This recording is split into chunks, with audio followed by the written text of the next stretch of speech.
Hello everyone, welcome back to my channel. So today we are going to solve the NORCET mini mock test series, that is part 7. And आज का जो हमारा topic है that is basically burn. So मैंने आपको previous class में burn पढ़ाया था, पूरा आपको like from A to Z everything I told you about the burn topic, जो कि बेसिकली इंपॉर्टेंट है हमारे नॉर्सेट एग्जाम के लिए. सो इन टुडेज सेशन हम बेसिकली बर्न से रिलेटेड MCQ सॉल्व करेंगे. तो जिन्होंने मेरी वो क्लास ले रखी थी उनको तो बहुत मजा आने वाला है, बिकॉज सब कुछ आपको समझ में आएगा. जिन्होंने वो क्लास नहीं ले रखी है, सो प्लीज पहले आप बर्न पढ़ लो अच्छे से, देन ये सॉल्व करो. आपको हर एक चीज समझ में आएगा अच्छे से. एंड लाइक इस तरीके का MCQ बेसिकली हमारे नॉर्सेट में आता है, ठीक है ना. सो स्टार्ट करते हैं with session. That is the first question है, Nurse Elena is caring for a patient who has suffered a major burn. Okay, so major burn हुआ है. She knows that early mobility is crucial for recovery. Okay, of course हमने पढ़ा था ना 3 phases में. So active phase में basically हमें patient को अर्ली मोबिलाइज करना होता है. That is very very important, वरना कॉन्ट्रैक्चर डेवलप हो जाएगा, ठीक है ना. When should nurse Elina plan to begin the ambulating the patient. So उन्होंने बेसिकली यही बोला है कि एक पेशेंट है जिसको मेजर बर्न हुआ है. So early mobility is very very important for recovery. तो जो नर्स एलिना है वो कब से पेशेंट को एम्बुलेट करना स्टार्ट करेगी. So option number A, immediately following the completion of wound debridement. So उन्होंने बोला है कि जैसे ही वुंड डिब्राइड हो जाएगा, लेट्स सपोज वुंड में स्कार फॉर्मेशन है, तो वुंड को जब हम डिब्राइड करेंगे उसके जस्ट बाद करने हैं, या after all full thickness burns have been covered with skin graft, या फिर फुल थिकनेस बर्न हुआ है वो प्रॉपर ग्राफ्ट से कवर हो जाएगा उसके बाद करने हैं, या as soon as the fluid shift has stabilise, जैसे ही फ्लूइड शिफ्टिंग हो जाएगी, जैसे ही कैपिलरी परमिएबिलिटी रिस्टोर हो जाएगी उसके जस्ट बात करने हैं, या once the patient's temperature has been stable for 24 hours. तो हम 1 by 1 ऑप्शंस को एनालाइज करते हैं एंड देन सॉल्व करते हैं कि कौन सा अप्रोप्रिएट आंसर है. सो अगर आपने बर्न पढ़ रखा है तो पहले आप पॉज करो वीडियो को एंड खुद आंसर करो, उसके बाद में आंसर बताऊंगी, देन मैच करना कि आपका आंसर करेक्ट हुआ है या नहीं हुआ है.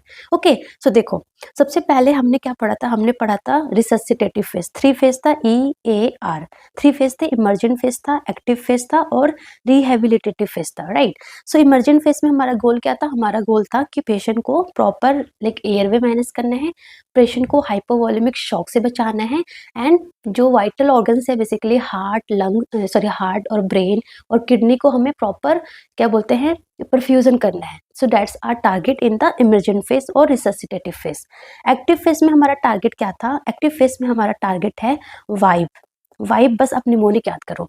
वाइप मतलब फिर वुंड क्लोजर, आई मतलब कि इन्फेक्शन से प्रिवेंट करना है, that is very very important. P मतलब कि पेन कंट्रोल करना है. ई मतलब कि एक्सरसाइज अर्ली एम्बुलेटिंग करना है, पेशेंट को एम्बुलेट करना है, एक्सरसाइज करवाना है. एंड ई मतलब कि हमें पेशेंट को ईटिंग मतलब कि प्रॉपर न्यूट्रिशन देना है, high protein high calorie diet देना है, क्योंकि स्किन जल गया है, स्किन बर्न हो गया, तो हम हाई प्रोटीन डाइट देंगे तभी प्रॉपर अच्छे से रिकवरी हो पाएगा, ठीक है ना. एंड हमारा ई वाला फेज कब से होता है, just after burn.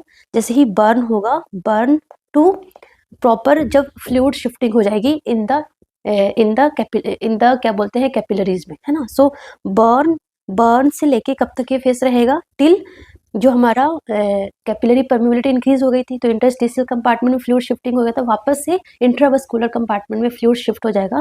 So till that phase को हम इमर्जेंट फेज बोलेंगे, है ना. सो फ्लूइड स्टेबलाइज्ड हैज स्टेबलाइज्ड, उस फेज को हम बोलेंगे इमर्जेंट फेज. एक्टिव फेज कब से स्टार्ट होगा कि फ्लूइड शिफ्टिंग स्टेबलाइज्ड हो गई है ना. फ्लूइड शिफ्टिंग स्टेबलाइज से लेके कब तक होगा, टिल वुंड क्लोजर तक होगा, वुंड क्लोजर तक होगा. So emergent phase basically up to 48 hours होता है, एंड ये एक्टिव फेज जो है वो 48 आवर्स से लेके वुंड क्लोजर तक होता है. तो लाइक 2 महीने 2 महीने 3 महीने लाइक वीक 2 मंथ तक जा सकता है, वुंड क्लोजर तक चलेगा. एंड रिहेबिलिटेटिव फेज कब चलेगा, वुंड क्लोजर से लेके पेशेंट पहले जैसा लाइक बर्न होने से पहले जैसे फंक्शनल था वैसा हो जाए. सो आर में रिहेबिलिटेटिव फेज में हमारा एफ मतलब कि फंक्शनली हो जाए, है ना, फ्लेक्सिबल हो जाए पेशेंट और फ्यूचर के बारे में सोच सके. सो एफ एफ एफ ऐसे याद करना है आपको, ठीक है ना. सो जैसे ही हम पेशेंट को एम्बुलेट कब करवाएंगे, immediately following the completion of wound debridement. So देखो, अगर आप इतने दिनों तक वेट करोगे कि हमने पेशेंट को वुंड डिब्राइडमेंट करना है, उसके बाद पेशेंट को एम्बुलेट करना है, सो कॉन्ट्रैक्चर डेवलप हो सकता है। So this is the wrong. हमें पेशेंट का जैसे ही फर्स्ट फेज खत्म हो जाएगा, इमरजेंट फेज खत्म हो जाएगा, जैसे ही एक्टिव फेज में पेशेंट आएगा, जैसे ही पेशेंट का फ्लूड जो फ्लूड जो है वो स्टेबलाइज हो जाएगा, पेशेंट का, पेशेंट जो है खतरे से बाहर आ जाएगा, तभी हमें पेशेंट को एम्बुलेशन स्टार्ट कर देना है, ठीक है ना। So after full thickness burn have been covered with skin graft, तो ये भी बहुत लेट हो जाएगा। इतने टाइम तक तो पेशेंट का कॉन्ट्रैक्चर डेवलप हो सकता है, रिजिड हो सकता है हाथ पैर, है ना। सो ये भी गलत होगा। As soon as the fluid shift has stabilised, मतलब कि पेशेंट का इमरजेंट फेज ओवर हो गया है, फ्लूइड शिफ्ट स्टेबलाइज हो गया, इंट्रावेस्कुलर कंपार्टमेंट में फ्लूइड अच्छे से हो गया है, पेशेंट का बीपी सब कुछ नॉर्मल हो गया, वाइटल्स नॉर्मल हो गया है, जो वाइटल ऑर्गन्स है उसको प्रॉपर ब्लड सप्लाई मिल रहा है। सो मतलब कि पेशेंट जो है अब एक्टिव फेज में आ गया है। एंड जैसे ही पेशेंट एक्टिव फेज में आएगा, हमें पेशेंट का एक्सरसाइज हमें पेशेंट को एम्बुलेशन करना स्टार्ट कर देना है, ठीक है ना। सो आंसर क्या होगा, सी होगा। डी पढ़ लेते हैं। Once the patient's temperature has been stable for 24 hours, तो यस, पेशेंट का टेम्परेचर मेंटेन करना इंपॉर्टेंट है, क्योंकि स्किन बर्न हो गया है। स्किन जो है एक तरीके का प्रोटेक्टिव मैकेनिज्म होता है, यहाँ से हीट लॉस हो रहा है, सो पेशेंट का टेम्परेचर हाइपोथर्मिया में पेशेंट जा सकता है, या फिर सेप्सिस अगर पेशेंट को होगा तो पेशेंट का टेम्परेचर इंक्रीज हो सकता है। सो पेशेंट का टेम्परेचर मेंटेन करना इंपॉर्टेंट है, बट हम उसका वेट नहीं करेंगे कि पेशेंट का टेम्परेचर मेंटेन हो तब हम एम्बुलेशन करेंगे। एम्बुलेशन और टेम्परेचर से रिलेशन नहीं है, ठीक है ना। बेसिकली हम एम्बुलेशन कब स्टार्ट करेंगे, जस्ट जैसे ही फ्लूइड जो है, पेशेंट का फ्लूइड स्टेटस नॉर्मल हो जाएगा, यूरिन आउटपुट नॉर्मल हो जाएगा, पेशेंट इमरजेंट फेज से ओवर हो जाएगा, जैसे ही एक्टिव फेज में आएगा, हमें पेशेंट का एम्बुलेशन स्टार्ट कर देना है। सो आपको बस 2 चीजें याद करना है। इमरजेंट फेज में आपको हाइपोवोलेमिक शॉक से बचाना है, वाइटल ऑर्गन्स को परफ्यूजन मेंटेन करना है, और एक्टिव फेज में आपको वाइप याद करना है, वुंड क्लोजर, है ना, वुंड में ड्रेसिंग एंड ऑल हो गया, इन्फेक्शन से प्रिवेंट करना है। P is the pain control, E is the exercise, and E is the eating, मतलब high protein high calorie diet देना है। और हमारा रिहेबिलिटेटिव फेज में आपको एफ एफ एफ याद करना है, that is the functionally patient को करना है, फ्लेक्सिबल पेशेंट को करना है, और फ्यूचर के बारे में वो सोच सके, तो साइकोलॉजिकल सपोर्ट देना है पेशेंट को, ठीक है ना। सो आंसर क्या हो गया, सी हो गया, ठीक है। उसके बाद सेकंड क्वेश्चन आते हैं, that is the 2 week after sustaining a 40% deep partial thickness burn, ठीक है ना। 40% है, 40% is very major, right, and deep partial thickness burn है। So deep partial thickness burn मतलब कि सेकंड डिग्री वाला बर्न है, ठीक है ना। A patient present with low temperature, hypotension and diarrhoea during the morning assessment. 2 week बाद, very very important, 2 हफ्ते के बाद ये सारा प्रॉब्लम हो रहा है। लो टेम्परेचर हो रहा है, हाइपोटेंशन हो रहा है, डायरिया हो रहा है ड्यूरिंग द मॉर्निंग असेसमेंट।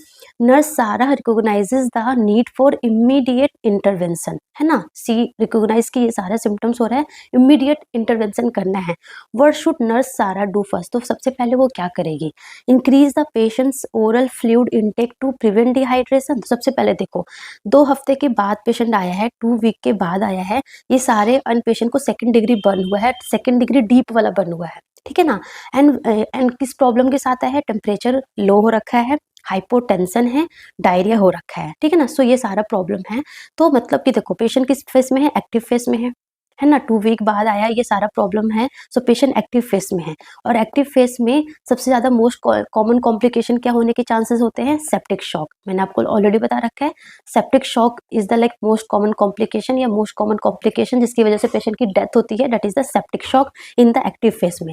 तो बेसिकली पेशेंट को देखो हाइपोटेंशन हो रखा है ना। सो ऑफकोर्स शॉक में तभी तो हाइपोटेंशन है, टेम्परेचर भी लो है, एंड डायरिया भी हो रखा है, सिस्टमिक सिम्टम्स में आपको डायरिया दिख रहा है, ठीक है ना। So nurse Sara recognise the need for immediate intervention, तो मतलब कि पेशेंट जो है वो सेप्टिक शॉक में है, तो इमीडिएट इंटरवेंशन की तो जरूरत है।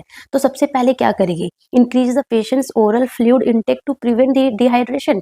सो यहाँ पे पेशेंट का हाइपोटेंशन हो रखा है, पेशेंट को डायरिया हो रहा है, तो अगर आप ओरल फ्लूइड देंगे, oral fluid first of all ये सेप्टिक शॉक में है तो ओरल फ्लूइड तो हम नहीं देंगे। ओरल फ्लूइड से आपका पेशेंट का जो फ्लूइड है इतना जल्दी इंक्रीज नहीं होगा, है ना, इतना जल्दी जो परफ्यूजन है वाइटल ऑर्गन्स को नहीं मिलेगा। सो जस्ट ओरल फ्लूइड से तो कुछ नहीं होने वाला, ये गलत है, इससे आप डिहाइड्रेशन पेशेंट को डिक्रीज नहीं कर सकते हैं। Administer anti diarrhoeal medication as prescribe, तो ये जो डायरिया हुआ है that is a systemic response हो रखा है। सो पेशेंट को हाइपोटेंशन है, पेशेंट का लो टेम्परेचर है, पेशेंट सेप्टिक शॉक में है, तो अगर आप एंटी डायरियल मेडिकेशन से सिर्फ और सिर्फ पेशेंट का ये सिम्टम्स रिजॉल्व नहीं होगा, सो ये भी गलत है। Notify the physician and prepare to obtain the blood culture, yes this is the correct option, but D भी पढ़ते हैं। Check the patient's pain level and adjust the analgesics accordingly, तो यस ये इंपॉर्टेंट है, पेशेंट का हमें pen level check करना है एंड उसके अकॉर्डिंग हमें एनाल्जेसिक्स देना है। बट यहाँ पे प्रायोरिटी पूछा, उन्होंने फर्स्ट पूछा, तो सबसे पहले पेशेंट जो है वो ये सारे सिम्टम्स के साथ आ रहा है, लो temperature, hypotension, diarrhoea, it means patient septic shock में जा सकता है, एंड सेप्टिक शॉक में जा सकता है तो हमें फटाफट फिजिशियन को इन्फॉर्म करना है एंड हमें ब्लड कल्चर के लिए ऑब्टेन करना है, सो डैट हम ब्लड कल्चर ले सके। ब्लड कल्चर लेके हम कल्चर एंड सेंसिटिविटी करेंगे एंड चेक की कौन सा ऑर्गेनिज्म है, उसके अकॉर्डिंग हम एंटीबायोटिक फटाफट स्टार्ट करेंगे, है ना। सो फर्स्ट हमारा रिस्पॉन्स क्या होगा कि हम फटाफट डॉक्टर को इन्फॉर्म करें एंड उसी के साथ ही साथ हम पेशेंट को ब्लड कल्चर भेजेंगे to check the culture and sensitivity, so that हम एंटीबायोटिक प्रॉपर दे सके, ठीक है ना। सो आंसर क्या होगा, C is the correct answer. आई बस में यहाँ पे ओरल फ्लूइड मतलब पेशेंट सेप्टिक शॉक में जाने वाला है, सो आप समझ सकते हो कि ओरल फ्लूइड या फिर एंटी डायरियल मेडिकेशन या फिर हम पेशेंट का पेन लेवल यहाँ पे चेक नहीं करेंगे, हमें यहाँ पे फटाफट वाला एक्शन लेना है, ठीक है ना। Coming to the third question, Nurse Ryan is providing education to a patient recovering from a full thickness burn injury. Full thickness burn injury मतलब कि थर्ड डिग्री बर्न है, ठीक है ना, थर्ड डिग्री बर्न है। He explained that certain vitamin deficiencies may occur as a long term consequences, ठीक है ना। Which vitamin deficiency is most likely in this situation? तो देखो पेशेंट का थर्ड डिग्री बर्न है, थर्ड डिग्री बर्न है, तो आप खुद सोचो थर्ड डिग्री बर्न है एंड स्किन में बेसिकली क्या होता है, स्किन में हमने देखा कि एपिडर्मिस लेयर है, डर्मिस लेयर है और हमारा हाइपोडर्मिस लेयर है। सो एपिडर्मिस लेयर में ना केराटिनोसाइट्स सेल होते हैं, क्या होते हैं, केराटिनोसाइट्स सेल होते हैं, केराटिनोसाइट्स सेल होते हैं एंड ये सेल क्या करता है, ये सेल क्या करता है, विटामिन डी को एक्टिवेट करता है in the presence of ultraviolet rays. Ultraviolet rays के प्रेजेंस में या सनलाइट के प्रेजेंस में विटामिन डी को एक्टिवेट करता है एंड ये विटामिन डी क्या करेगा, कैल्शियम की एब्जॉर्प्शन में हेल्प करेगा, कैल्शियम की एब्जॉर्प्शन में हेल्प करेगा। तो आप खुद सोचो स्किन बर्न हो चुकी है तो एपिडर्मिस भी ऑफकोर्स बर्न होगी, क्योंकि थर्ड डिग्री बर्न है तो एपिडर्मिस, डर्मिस, सबक्यूटेनियस सब कुछ चला गया है। तो ये सब कुछ चला गया है तो केराटिनोसाइट जो सेल है वो भी साथ में चला जाएगा, वो भी साथ में चला जाएगा, तो विटामिन डी को तो एक्टिवेट ही नहीं होगा in the presence of sunlight. So vitamin D activate नहीं होगा तो कैल्शियम का प्रॉपर एब्जॉर्प्शन नहीं होगा, सो हाइपोकैल्सीमिया पेशेंट में देखने को मिलेगा, है ना। सो इन्होंने बोला which vitamin deficiency is most likely in this situation, so basically deficiency of vitamin D देखने को मिलता है, ठीक है। सो आंसर क्या होगा, विटामिन डी, ठीक है। उसके अलावा विटामिन ए इज इंपॉर्टेंट, मतलब प्रॉपर एपिथेलियलाइजेशन के लिए, है ना, एपिथेलियलाइजेशन के लिए, सो दैट प्रॉपर एपिथेलियम का रीजनरेट हो, है ना, उसके लिए हमें विटामिन ए की नीडेड होती है। विटामिन सी का भी वुंड हीलिंग के लिए विटामिन सी भी हमें चाहिए, बट बेसिकली इस पेशेंट में डेफिशिएंसी किसकी देखने को मिलेगी, डी की मिलेगी, ठीक है ना। क्यों मिलेगी समझ में आ गया, इसलिए हमें जो बर्न पेशेंट होता है उनको हमें बोलना भी होता है कि आपको विटामिन रिच डाइट लेना है, विटामिन डी रिच डाइट लेना है, जैसे कि फिश हो गया, मीट हो गया, मिल्क हो गया, पीनट्स हो गए, है ना। तो ये सारे डाइट हमें पेशेंट को बोलने होते हैं लेने के लिए, ठीक है। सो ये हो गया इसका आंसर, वेरी सिंपल है ये। Coming to fourth question, that is a 31-year-old patient sustained burn injury to the face और neck में हुआ है, anterior chest में हुआ है, both arm involved है और hand involved है, ठीक है ना। Nurse June uses the rule of 9, ठीक है, to estimate the total body surface area burn. What is the most accurate calculation? This is very very important question, है ना। इस तरीके का MCQ तो आता है नॉर्सेट में। सो उन्होंने बेसिकली क्या पूछा है, रूल ऑफ 9 से हमने TBS से हमने देखा था ना कि जो सिवियरिटी ऑफ बर्न है वो डिपेंड करता है कि कितना सरफेस इन्वॉल्व है, कितना बॉडी का सरफेस इन्वॉल्व है। सो बॉडी का सरफेस के लिए हमने 3 मेथड पढ़े थे। फर्स्ट लर्न ब्रॉडर मेथड पढ़ा था हमने, रूल ऑफ 9 पढ़ा था और हमने एक पाल्मर मेथड पढ़ा था। तो उन्होंने बोला है कि अकॉर्डिंग टू रूल ऑफ 9 के अकॉर्डिंग इसमें टोटल कितना परसेंटेज ऑफ TBS से इन्वॉल्व है, टोटल बॉडी सरफेस एरिया कितना इन्वॉल्व है according to rule of 9। So rule of 9 में मैंने बहुत सिंपल बताया था कि पूरा हेड और नेक आगे एंड पीछे कितना होता है, 9%। हेड एंड नेक पूरा आगे पीछे दोनों मिला के 9% होता है। पूरा आगे के चेस्ट प्लस एब्डोमेन कितना होता है, 18% होता है। एंड पीछे पूरा हमारा लाइक बैक भी 18% होता है। ये पूरा आर्म, ये पूरा हमारा 18% होगा आगे पीछे मिला के, ठीक है ना। सो ये देखो, ये हमारा आपको यहाँ से याद हो जाएगा, यहाँ पे उन्होंने आगे पीछे अलग अलग कर रखा है। सो पूरा ये हमारा हेड, है ना, पूरा आगे पीछे 9% है। ठीक है, अगर हम आगे का सिर्फ देखेंगे तो 4.5 हो जाएगा। ठीक है, ऐसे ही पूरा हमारा चेस्ट प्लस एब्डोमेन हमारा 18% हो जाएगा एंड पीछे भी 18% हो जाएगा। पूरा हमारा लाइक जो हैंड है, आर्म प्लस हैंड पूरा एंटीरियर एंड पोस्टीरियर ये पूरा हमारा 9% होगा। सेम ये भी 9% होगा। ठीक है, लेग पूरा like anterior posterior lower limb पूरा कितना होगा, 18 होगा, 18 और पेरिनियम को हम 1% मानते हैं। ठीक है ना, सो ये आपका बेसिकली कैलकुलेशन है। बट इन्होंने क्या क्या बोला है, इन्होंने बोला है कि फेस और नेक इन्वॉल्व है, फेस और नेक इन्वॉल्व मतलब आगे वाला पार्ट इन्वॉल्व है, तो कितना होगा 4.5। ठीक है, सो मैं यहाँ पे लिखती हूँ फेस और प्लस नेक, फेस प्लस नेक कितना हो गया 4.5% हो गया। ठीक है, उसके बाद एंटीरियर चेस्ट, ओनली चेस्ट बोला है, एब्डोमेन नहीं बोला है, तो ओनली चेस्ट बोला है, एंटीरियर चेस्ट बोला है। सो एंटीरियर चेस्ट कितना होगा, डेट इज द 9% हो जाएगा। ठीक है ना, बोथ आर्म्स एंड हैंड, दोनों आर्म और हैंड पूरा इन्वॉल्व है, सो डेट इज 9% अगेन, है ना। फेस एंड नेक हो गया, एंटीरियर चेस्ट हो गया, बोथ आर्म, दोनों आर्म बोला, ये वाला भी और ये वाला भी, सो डेट इज 9 + 9 18 हो जाएगा। सो 9 9 9 27 हो गया, 28 29 30 एंड 31, सो टोटल आंसर कितना होगा 31.5%। आइए बस में कैसे हुआ समझ में आया ना, सो आंसर क्या होगा, बी होगा। ठीक है, सो फेस एंड नेक को हमने 4.5 ले लिया, एंटीरियर चेस्ट हमारा 9% हो गया, ये वाला आर्म 9 ये वाला आर्म 9, सो टोटल 31.5% होगा। सो इस तरीके का रूल ऑफ 9 फॉर्मूला अप्लाई करके बेसिकली TBSA फाइंड करने के लिए आता है। ठीक है ना, सो मैंने जब बर्न पढ़ाया था तो मैंने बोला भी था कि अभी आप जस्ट याद कर लो, जब मैं आपको MCQ प्रैक्टिस कराऊंगी तो बेसिकली आपको एक आइडिया मिलेगा कि किस तरीके से हमें सॉल्व करना है, तो इसी तरीके का MCQ आता है बेसिकली। ठीक है ना, सो ये हो गया हमारा TBSA फाइंड करने से related. Coming to the fifth question, a patient is admitted after sustaining a burn injury to the left hand and arm. Left hand में और आर्म में बर्न हुआ है basically. The burn is described as white, leathery and without blisters. Nurse Amy assess the severity of the burn.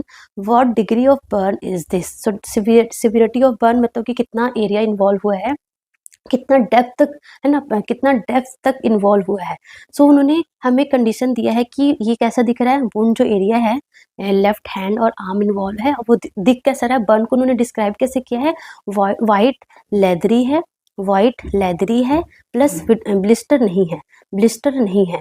तो उन्होंने बोला है ये कौन सा डिग्री बर्न है। तो देखो फर्स्ट डिग्री बर्न है, नो, फर्स्ट डिग्री बर्न में क्या था, फर्स्ट डिग्री में बर्न में क्या है, ओनली एपिडर्मिस इन्वॉल्व होगा, ओनली एपिडर्मिस इन्वॉल्व होगा, और जो बर्न जो एरिया होगा वो पिंक टू रेड होगा, है ना, पिंक और रेड होगा, पिंक और रेड होगा। ठीक है, इसमें ब्लिस्टर फॉर्म नहीं होता, ओनली एपिडर्मिस होता है और नेगेटिव निकोल्स्की साइन होगा, मतलब कि जब आप प्रेस करोगे ना बर्न एरिया को तो कोई ब्लिस्टर वगैरह फॉर्म नहीं होगा, वाइटिस नहीं होगा, so that is a negative Nikolsky sign होगा।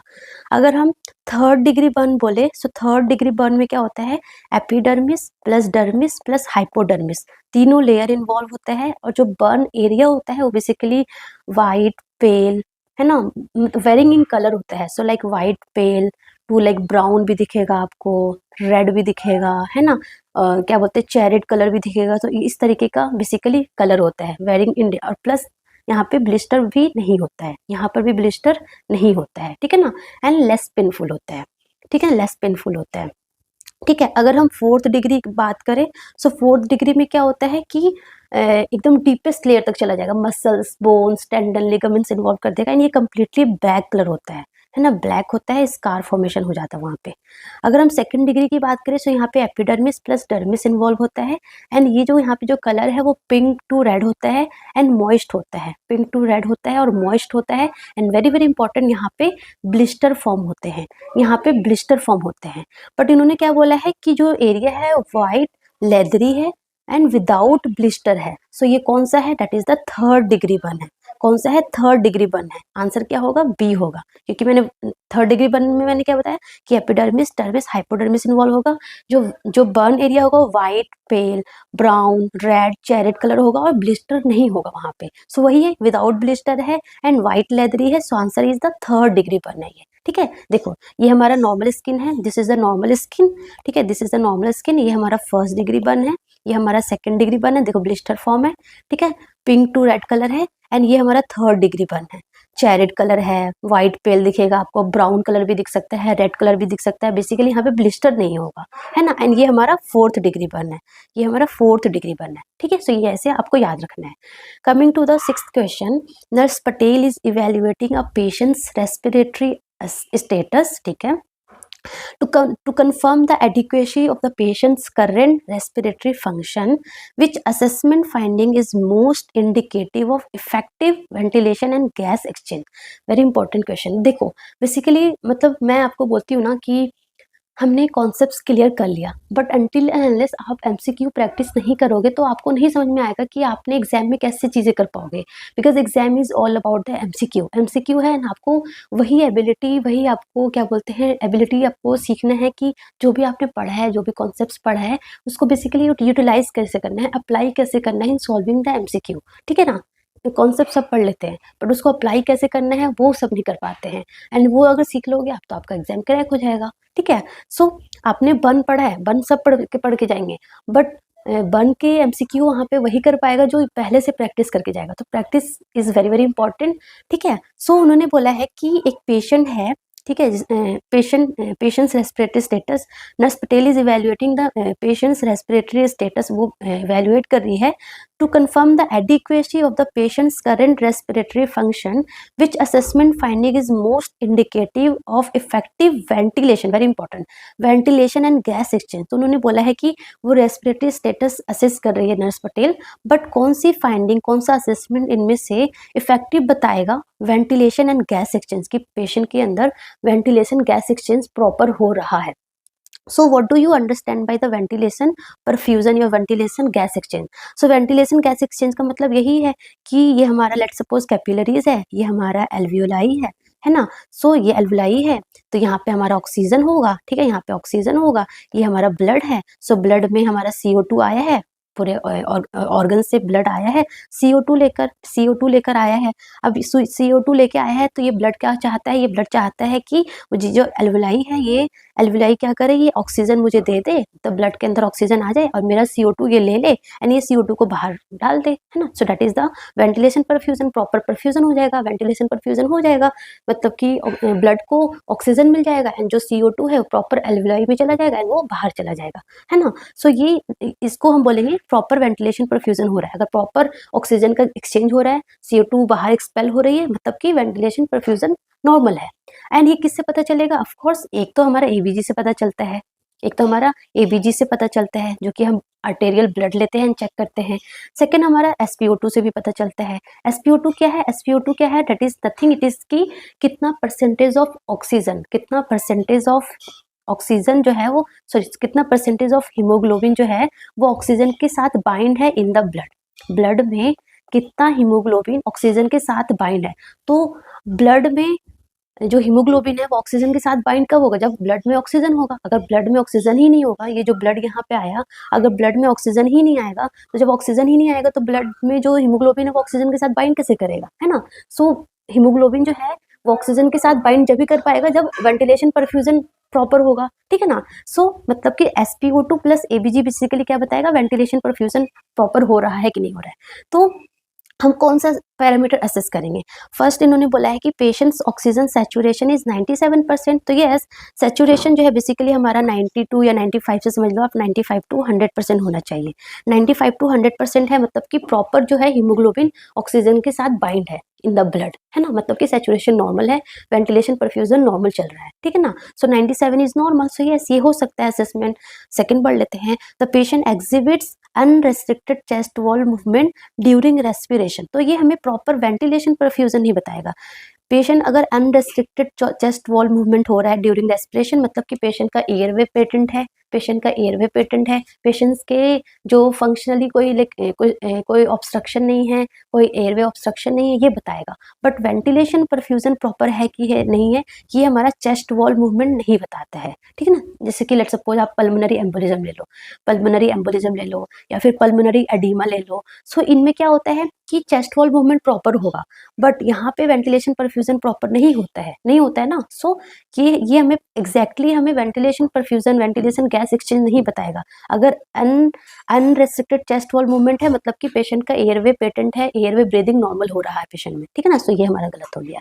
सी है the patient is alert and oriented. So of course patient alert and oriented है मतलब कि प्रॉपर ऑक्सीजन सप्लाई हो रहा है ब्रेन को। तो ये अगेन ये हमें लंग्स का असेसमेंट नहीं बताएगा कि proper ventilation and gas exchange हो रहा है कि नहीं। यस मतलब इनडायरेक्टली बोले तो बता सकता है कि प्रॉपर वेंटिलेशन हो रहा है, तभी ऑक्सीजन जो है, ऑक्सीजन कैरिंग ब्लड जो ब्रेन को जा रहा है, तभी प्रॉपर क्या बोलते हैं पेशेंट जो है वो अलर्ट एंड ओरिएंटेड है। बट डायरेक्टली ये ventilation, perfusion, ventilation, gas exchange नहीं बताएगा। सो ये भी हमारा गलत हो गया। डी है the patient is able to converse comfortably. So again it is not like directly आपको वेंटिलेशन एंड गैस एक्सचेंज नहीं बताएगा। Patient is able to converse comfortably मतलब कि अगेन पेशेंट अच्छे से बोल पा रहा है मतलब कि एयरवे पेशेंट का पेटेंट है, ठीक है ना। सो ये भी गलत होगा। सो आंसर क्या होगा? ए होगा। या तो SpO2 बताएगा या तो ABG बताएगा, ठीक है। Coming to the 7th question, a newly admitted patient present with burn to both leg upon assessment, nurse Davis observed that the burned area are white and have leathery texture. White है and leathery texture है, very very important. They are no blisters भी नहीं है और वहाँ पे bleeding भी नहीं हो रहा है। And the patient report minimal pain भी है, ठीक है। Based on this finding how nurse Davis classify the burn injury. तो यह तो 3rd डिग्री बर्न हुआ ना, आप खुद सोचो, ब्लिस्टर नहीं है, बहुत मिनिमल पेन है मतलब कि नर्व जो जितने भी नर्व रिसेप्टर्स है नर्व बेसिकली जो बर्न हो गए, क्योंकि डर्मिस लेयर में ही हमारे नर्व रिसेप्टर्स और नर्व्स होते हैं।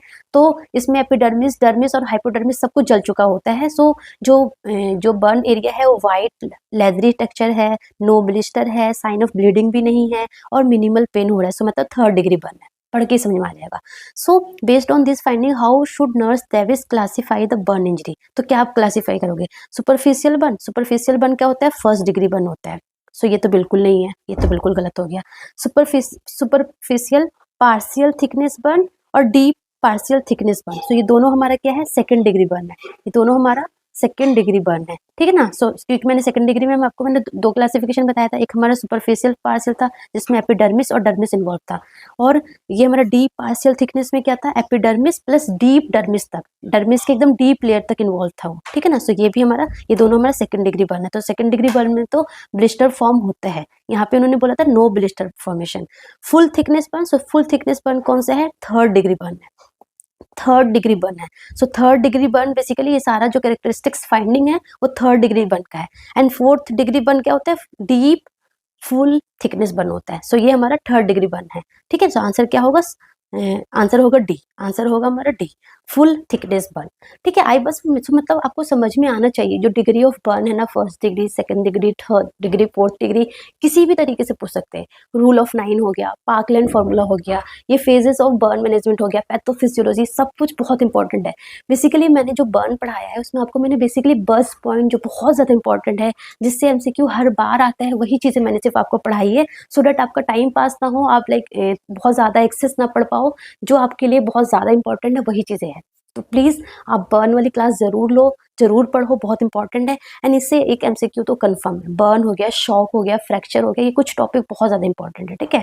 Coming to the 8th question, nurse Rodriguez is developing a plan of care for a client in the rehabilitative phase में, ठीक है। रिहेबिलिटेटिव फेज में है, following a severe burn injury, ठीक है ना, सीवियर बर्न इंजरी हो रखा है। This phase focuses on maximising functional recovery. Of course मैंने क्या बोला था कि रिहेबिलिटेटिव फेज में हमें 3F का ध्यान रखना है, फंक्शनल, फ्लेक्सिबल एंड फ्यूचर के बारे में वो सोच सके, है ना। एंड साइकोसोशल वेलबींग, ठीक है। The phases focus on maximising the functional recovery and psychosocial wellbeing, yes, considering the long term needs of burn recovery, which nursing diagnosis should nurse Rodriguez prioritize। मतलब कि पेशेंट जो basically है rehabilitative phase में है, तो इनमें से कौन सी नर्सिंग डायग्नोसिस को फर्स्ट प्रायोरिटी दिया जाएगा इन रिहेबिलिटेटिव फेज में। सो रिहेबिलिटेटिव फेज में बेसिकली कब होता है? फ्रॉम द वुंड क्लोजर से लेके टिल पेशेंट पहले जैसे वापस हो जाए। तब तक हमारा रिहेबिलिटेटिव फेज चलता है एंड ये लाइक ईयर्स तक भी जा सकता है, लाइक 2 ईयर्स, 3 ईयर्स, 4 ईयर्स तक भी जा सकता है, ठीक है ना। एंड इस फेज में बेसिकली आपको 3 F का ध्यान रखना है, दैट इज द फंक्शनल हो जाए पेशेंट, फ्लेक्सिबल हो जाए पेशेंट एंड फ्यूचर के बारे में फ्यूचर एडजस्टमेंट हो सके, है ना, फ्यूचर के लिए कुछ कर सके, वोकेशनल ट्रेनिंग भी देते हैं हम, है ना, क्योंकि पूरा बहुत ज़्यादा अगर बर्न हो चुका है तो पेशेंट फ्यूचर के बारे में नहीं सोच पाता, तो हम उसे वोकेशनल ट्रेनिंग देते हैं सो दैट वो डेली लिविंग के लिए कुछ कमा सके, कुछ कर सके, है ना। सो दैट इज, सो आप क्या दोगे, impaired adjustment is first priority, देखते हैं ये हो सकता है। Imbalance nutrition less than body requirement, तो ये तो हमारा एक्टिव फेस का मैनेजमेंट है। एक्टिव फेस में मैंने बताया ना आपको wipe wipe, so that is the eating, है ना। सो न्यूट्रिशन हमारा बेसिकली हमारा एक्टिव फेस में आएगा। यस, ये हमारे रिहेबिलिटेटिव फेस में भी हम फोकस करेंगे, बट मोस्ट जो प्रायोरिटी हम कब देंगे, एक्टिव फेस में देंगे। सो ये गलत हो गया। एक्यूट पेन, ये भी हमारा एक्टिव फेस का मैनेजमेंट है, ये भी गलत हो गया। डेफिशिएंट डाइवर्जनल एक्टिविटी हो सकता है या फिर ए हो सकता है, तो ए हो सकता है या फिर डी हो सकता है, बट आप खुद सोचो आप किसको ज़्यादा प्रायोरिटी दोगे, इम्पेयर्ड एडजस्टमेंट को ज़्यादा प्रायोरिटी दोगे या डेफिशिएंट डाइवर्जनल एक्टिविटी को ज़्यादा प्रायोरिटी दोगे। ऑफकोर्स आपको पेशेंट को बेसिकली रिहेबिलिटेटिव फेस में हमें क्या करना है, पेशेंट का एडजस्टमेंट इम्पेयर्ड है उसको हमें प्रायोरिटी देना है, उसके लिए हमें पेशेंट को प्रॉपर एडजस्टमेंट के लिए हमें पेशेंट को बहुत सारी साइकोलॉजिकल सपोर्ट देना है, हमें पेशेंट को वोकेशनल ट्रेनिंग देना है ना। सो हमारा ए क्या होगा, मोस्ट प्रायोरिटी हो गया। डाइवर्जनल एक्टिविटी तो हम लाइक एक्टिव फेस में भी हो सकता है कि हम पेशेंट को डाइवर्स करेंगे ताकि वो अपने लिए नेगेटिव कुछ ना सोचे, है ना। सो डाइवर्स करेंगे। सो डाइवर्सनल एक्टिविटीज तो एक्टिव फेस में भी होगा और रिहेबिलिटेटिव फेस में होगा, बट रिहेबिलिटेटिव फेस में बेसिकली हमें पेशेंट को impaired adjustment is the first priority होगा, है ना। हमें बेसिकली 3F पर हमें ज्यादा फोकस करना है पेशेंट का, ठीक है। सो ये हमारा A is the correct answer. Coming to the 9th question, a patient present with white phosphorus chemical burn, ठीक है ना, व्हाइट फॉस्फोरस केमिकल बर्न हुआ है and nurse Carla must act quickly to manage the situation. Which action best reflect the appropriate nursing care for this type of burn? So देखो ये बहुत important question है।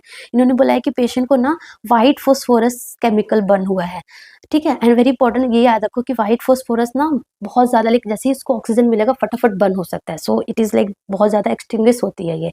So ये burn हुआ है तो nurse Carla must act quickly to manage the situation. So which action best reflect the appropriate nursing care for this type of burn. तो कभी भी अगर व्हाइट फॉस्फोरस केमिकल बर्न होगा तो कौन सा एक्शन आप लाइक ज़्यादा अप्रोप्रिएट होगा।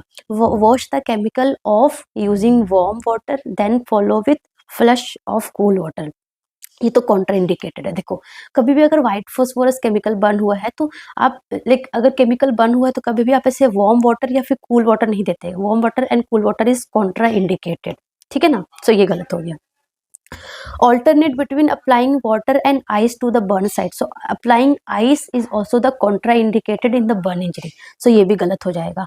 Avoid applying water to the affected area. तो यहाँ पे देखो this is the appropriate answer. C is the appropriate answer कि avoid applying water to the affected area. क्यों? देखो let's suppose आपने white phosphorus chemical बना हुआ, आपने water apply किया, हो सकता है उस टाइम के लिए वो आग रुक जाएगी, बट जैसे ही वाटर इवेपोरेट हो जाएगा then again आग लगने की मतलब वहाँ पे बर्न होने के चांसेस है, ठीक है ना, क्योंकि वो वाटर जो इवेपोरेट हो जाएगा एंड वो जो व्हाइट फॉस्फोरस है वो वहाँ पे अभी भी है।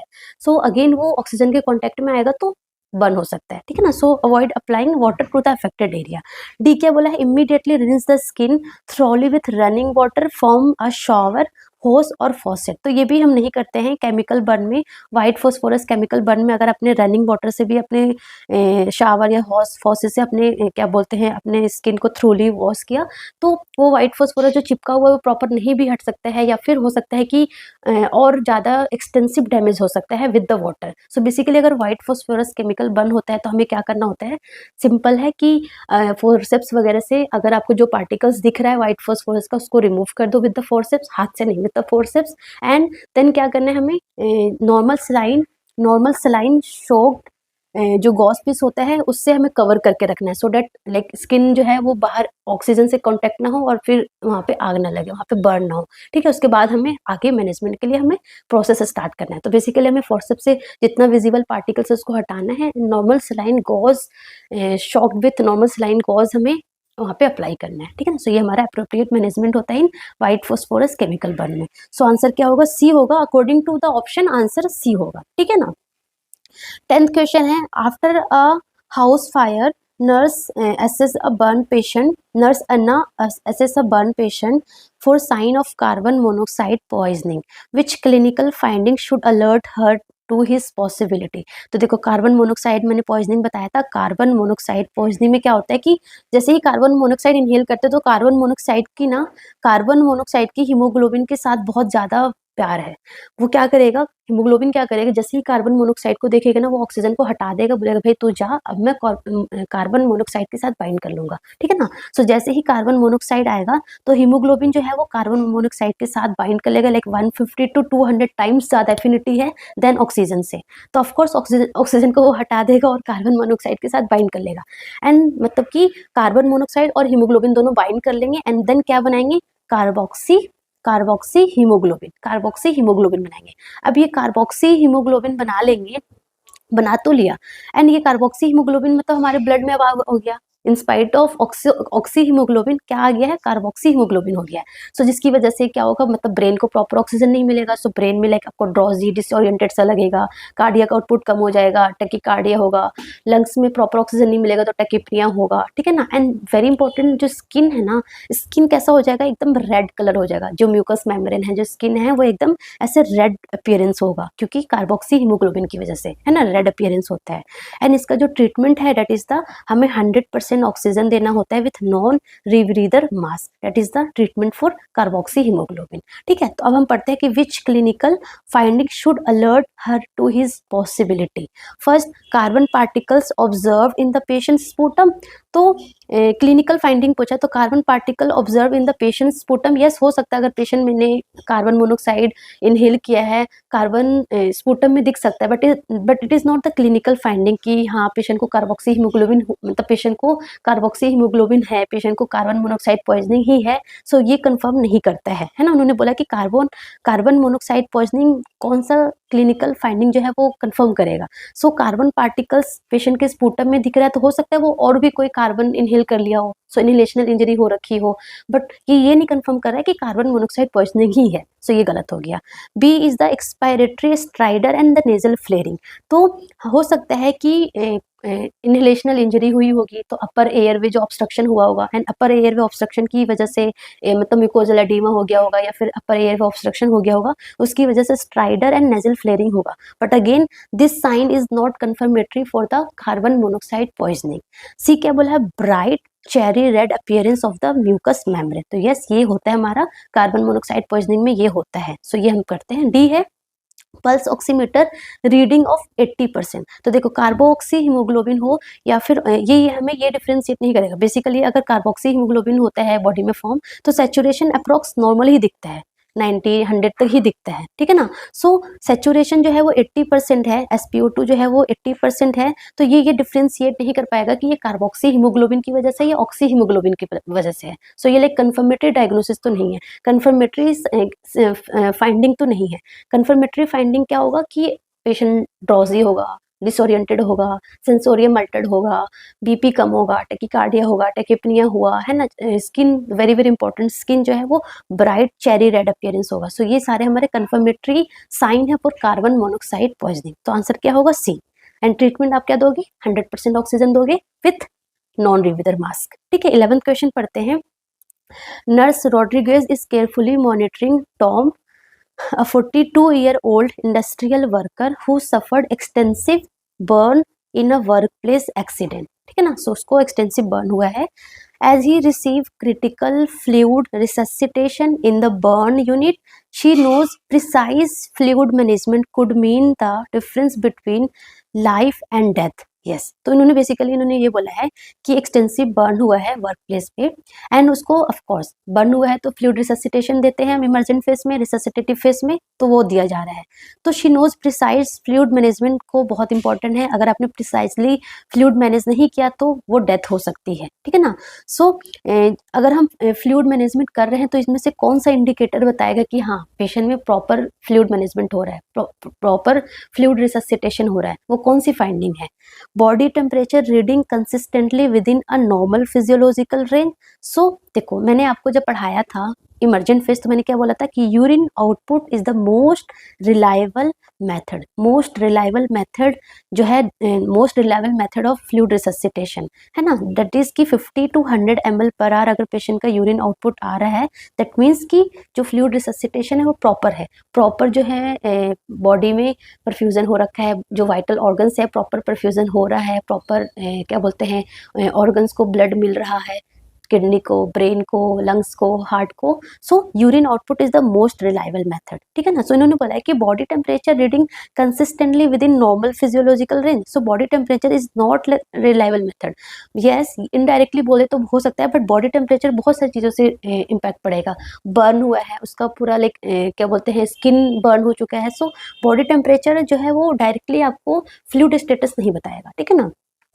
consistent urine output exceeding 100 ml per hour, तो yes this is the most reliable method. B C पढ़ते हैं, ECG demonstrating stable cardiac rhythms with no arrhythmia. So yes, ये हमारा इनडायरेक्टली बोल सकते हो कि ऑफ कोर्स जो हार्ट को प्रॉपर आउटपुट मिल रहा है, हार्ट को प्रॉपर ब्लड मिल रहा है, so because of that heart proper pump कर रही है, सो डिसरिथमियाज नहीं है, प्रॉपर नॉर्मल रिदम है हार्ट का, सो इनडायरेक्टली है। बट मोस्ट रिलायबल बोला है तो डैट इज द हमारा यूरिन आउटपुट होगा, ठीक है ना। अ वेट गेन ऑफ 4 पाउंड या 1.8 kilogram with in a 24 our period. So weight gain again it is not the reliable method, so like basically burn में हमारा एडिमा भी देखने को मिलता है, सो वेट गेन हो या वेट लूज हो, सो ये हमारा रिलायबल मेथड नहीं है। सो रिलायबल मेथड क्या है, यूरिन आउटपुट, बीपी, है ना, बीपी, ये सारे हमारे रिलायबल मेथड है। सो आंसर क्या होगा, B is the correct answer. Coming to the 12th question, a patient's family express concern to Nurse Garcia about the ongoing risk of infection for their loved one who sustained the severe burn, ठीक है। They ask when this heightened risk will subside, मतलब कि जो ये उसको ये बोल रहे कि एक पेशेंट्स फैमिली है, express concern to Nurse Garcia about the ongoing risk of infection for the loved one who sustained severe burn। तो severe burn हुआ है तो of course severe burn हुआ है तो risk of infection तो बहुत ज़्यादा होते हैं, क्योंकि इम्यूनिटी जो है वो सप्रेस हो जाती है, प्लस स्किन जो है वो बर्न हो जाता है, तो स्किन जो है एक काइंड ऑफ प्रोटेक्टिव मैकेनिज्म है, प्रोटेक्ट करता है हमें बाहर के इन्वायरमेंट से, बाहर के इन्फेक्शन से। तो स्किन बर्न हो चुकी है तो रिस्क ऑफ इन्फेक्शन बहुत ज़्यादा होता है बेसिकली इन एक्टिव फेस में, है ना। So they ask when this heightened risk subside, तो उन्होंने बोला कि कब ये जो है रिस्क जो है वो सबसाइड होगा, जो रिस्क ऑफ इन्फेक्शन है कब सबसाइड होगा।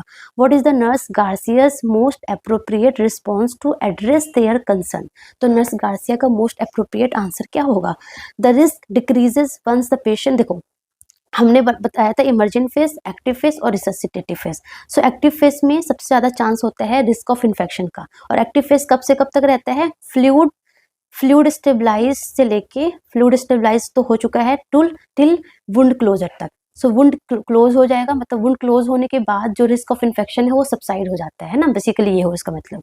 The risk decreases once the patient's weight return to normal, so ये बिल्कुल गलत है, मतलब कि risk of infection is not related to the body's weight, patient का वेट रिटर्न टू नॉर्मल है।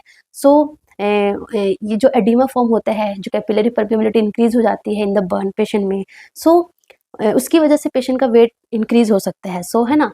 तो जब फ्लूइड जब स्टेबलाइज हो जाएगा, वापस से अपना इंट्रावेस्कुलर कंपार्टमेंट में चला जाएगा, so that is the like कि इमरजेंट फेस में बेसिकली हो जाता है ना। सो ये हमारा रिस्क ऑफ इन्फेक्शन से रिलेटेड नहीं है कि रिस्क इन्फेक्शन का रिस्क कम हो गया, अगर पेशेंट का वेट नॉर्मल हो गया तो पेशेंट का रिस्क ऑफ इन्फेक्शन कम हो गया, सो ये it is not related. B है the risk decreases one fluid shift back into the blood stream, so ये भी बिल्कुल गलत है कि risk decreases one fluid shift back into the blood stream, तो ये तो हमारा लाइक ये हाइपोवोलेमिक शॉक से बेसिकली बचाएगा, रिस्क ऑफ इन्फेक्शन से नहीं बचाएगा, ठीक है ना। The risk significantly decreases once the burn wounds are close, this is the appropriate answer. Risk जो बेसिकली कब डिक्रीज होगा, जब बर्न का जो बर्न वुंड है वो क्लोज हो जाएगा, बेसिकली एक्टिव फेज खत्म हो जाएगा। D the risk decreases once IV fluid are stop, so ये तो बिल्कुल ही इनअप्रोप्रिएट आंसर है, सो आंसर क्या होगा, C is the correct answer. जैसे ही वुंड क्लोजर हो जाएगा सो रिस्क ऑफ इन्फेक्शन क्या हो जाएगा, सबसाइड हो जाएगा। So that is the answer of this question, C is the correct answer, ठीक है। सो इतना ही हम एमसीक्यू करते हैं आज, ठीक है। मिलते हैं नेक्स्ट सेशन में, तो नेक्स्ट सेशन हम शॉक के बारे में पढ़ेंगे, बेसिकली शॉक पढ़ेंगे जो कि बहुत इंपॉर्टेंट टॉपिक है again for NORCET point of view. So हमने बर्न पढ़ा, बर्न से रिलेटेड एमसीक्यू कर लिया, शॉक पढ़ेंगे, शॉक से रिलेटेड भी एमसीक्यू करेंगे, ठीक है। अभी जो आएगा आपके पास बर्न पढ़ना है, शॉक पढ़ना है, फिर हम फ्रैक्चर पढ़ेंगे, देन हम अनीमिया पढ़ेंगे। ये चारों क्लास बहुत ज़्यादा इंपॉर्टेंट है, ठीक है ना। सो प्लीज़ ये चारों क्लास मिस मत करना, बहुत ज़्यादा इंपॉर्टेंट है, ठीक है। एंड बस अच्छे से पढ़ते रहो, लगे रहो, और रिविज़न साथ ही साथ करते रहना है, और एमसीक्यू भी साथ ही साथ करते रहना है, ठीक है। So that's all about today. Thank you so much, all the best.